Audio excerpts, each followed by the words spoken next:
Gelombang pengungsi Rohingya terus membanjiri Provinsi Aceh selama 2 bulan terakhir. Terbaru, sekitar 135 pengungsi Rohingya mendarat ke wilayah Pantai Blang Ulam, Kecamatan Masjid Raya Aceh Besar pada Minggu 10 Desember 2023 lalu. Kedatangan para pengungsi Rohingya ini jika ditotalkan dengan gelombang sebelumnya diperkirakan sudah melebihi 2.000 jiwa. Adapun gelombang kedatangan pengungsi pencari suaka ini belum ada tindakan tegas baik dari pemerintah tingkat provinsi maupun pemerintah pusat. Sebab kedatangan para pengungsi Rohingya ini diwarnai dengan penolakan keras dari warga setempat. Oleh sebab itu, baru-baru ini beredar video yang menarasikan para nelayan turun langsung ke lautan untuk menindak para pengungsi Rohingya. Dalam video yang beredar, dikatakan bahwa para nelayan tersebut berusaha mencegah para manusia perahu untuk mendarat di pantai.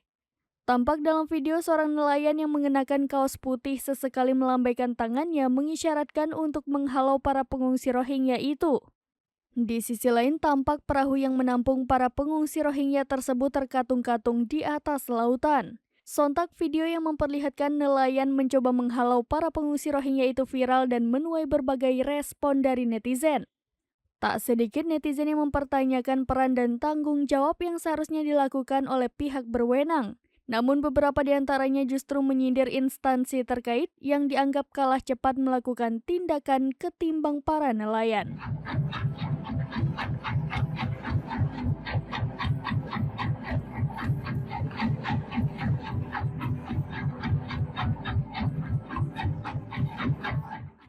Download Tribun X sekarang, menghadirkan lokal menjadi Indonesia.